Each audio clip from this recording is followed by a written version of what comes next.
Praise lord, హల్లెలూయా. దేవుని నామానికి స్తోత్రాలు. మీ అందరికీ నా వందనాలు తెలియజేస్తున్నాను. దీని కొరకు దేవుడు సిద్ధపరిచినటువంటి మాటలు.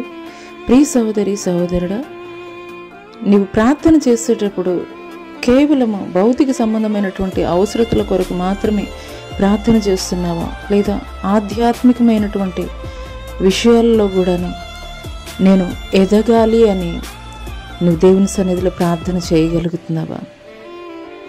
కేవలం భౌతిక సంబంధమైనటువంటి అవసరతల కొరకు మాత్రమే నువ్వు ప్రార్థన చేస్తున్నట్లయితే ఈ ఉదయకాల సమయంలో పరిశుద్ధాత్మ దేవుడు నీతో మాట్లాడుతున్నారు. దైవ సంబంధమైనటువంటి భక్తి సాధన ఎంతో ప్రయోజనకరమైనది. అది ఈ లోకంలో మాత్రమే కాదు, పరలోకంలో కూడా అది ఎంతగానో ప్రయోజనకరమైనదని దేవుడు తెలియజేస్తున్నాడు. ఈ మాటలు వింటున్నటువంటి ప్రియనేస్తమా, ఏదైనా మనం చర్చిలో ఒక ఇన్స్ట్రుమెంట్ నేర్చుకోవాలంటే చాలా నెలలు సమయం పడుతుంది. అది ఒక రోజులోనే లేదంటే ఒక నెలలోనే పర్ఫెక్ట్గా అయితే కనుక మనం నేర్చుకోలేము. అదే రీతిగా మనం ఇంట్లో చేసేటువంటి పనులు కూడాను మరి మన బిడ్డలకి నేర్పించేటప్పుడు వారు ఒక్కరోజు అయితే కనుక నేర్చుకోలేరు.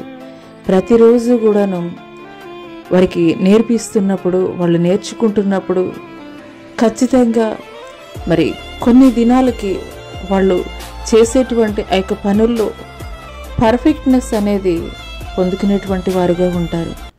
అదే రీతిగా దైవభక్తి సాధన అనేది కూడాను నువ్వు ఒక్క రోజులో మోకరించి ప్రార్థన చేసినప్పుడు, లేదా ఒక నెల రోజులు మోకరించి ప్రార్థన చేసినంత మాత్రాన అది సాధన అని దేవుడు మాట్లాడట్లేదు.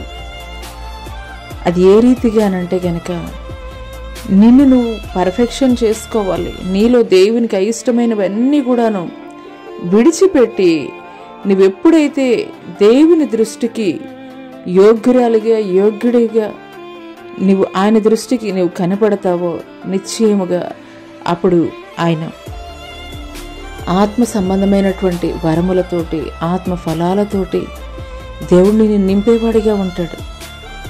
దైవ సంబంధమైనటువంటి భక్తి సాధన ఎంతగానో ఉపయోగకరమైంది.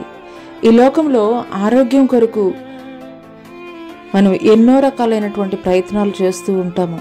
యోగా సాధనని, మానసిక ప్రశాంతతకి, శారీరక దారుఢ్యం కొరకు మరి జిమ్లని, ఇలా అనేక రకాలైనటువంటి సాధనలు చేస్తూ ఉంటాము.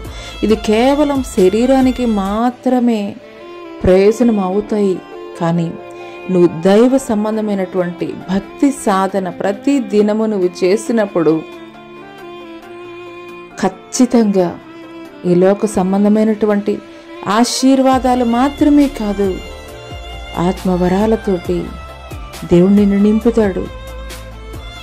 ఆధ్యాత్మిక విషయాల్లో ఉన్నతమైనటువంటి స్థితిలో, కేవలం ఇప్పుడు నేర్చుకునేటువంటి స్థితిలో మాత్రమే నీవు ఉంటున్నావేమో. నీవు భక్తి సాధన చేసినప్పుడు నిశ్చయముగా అనేకుల్ని దేవుని తట్టు పురుకొల్పేటువంటి ఒక గొప్ప సాధనగా దేవుడు నిన్ను నిలబెట్టబోతున్నాడు. ఒక అపోస్తలుడైనటువంటి పౌలుగా పిలువబడేటువంటి సౌలు కూడాను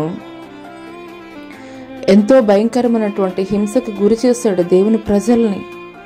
కానీ ఎప్పుడైతే దేవుడు దర్శించాడో, ఎప్పుడైతే మరి ధర్మశాస్త్రము తాను ఎరిగి ఉన్నప్పటికీ కూడాను మరి దేవుని ప్రజల్ని హింసిస్తూ దేవునికి వ్యతిరేకమైనటువంటి కార్యకలాపాలు చేసినప్పుడు ఆ యొక్క శక్తిని అయితే కనుక పొందుకోలేకపోయాడు. కానీ ఎప్పుడైతే ఆ యొక్క దమస్కు మార్గంలో దేవుని దర్శనాన్ని పొందుకున్నాడో, దేవుని చిత్తానికి విధేయత చూపించాడో, ఆనాట నుండి పౌలు అనేకమైనటువంటి అద్భుతాలు, ఆశ్చర్య కార్యాలు జరిగించడం మొదలుపెట్టాడు. అవునేస్తమా, నీవు పరిశుద్ధ గ్రంథము లేదంటే వాక్యం అంతా కూడాను మరి బైబిల్ అంతా జ్ఞానం కలిగి ఉన్నప్పటికీ కూడాను నీలో దేవునికి అయిష్టమైనటువంటి లక్షణాలు నువ్వు కలిగి ఉన్నట్లయితే దేవుని శక్తిని నువ్వు పొందుకోలేవు. ఎప్పుడైతే వాటన్నిటిని నువ్వు విడిచిపెడతావో, ఒక అపోస్తలుడైనటువంటి పౌలు తనలో ఉన్నటువంటి దేవునికి వ్యతిరేకమైనటువంటి ప్రతి ఆలోచనని ప్రతి పనిని విడిచిపెట్టాడో అప్పుడు దేవుడు ఘనముగా వాడుకోవడం ప్రారంభించాడు.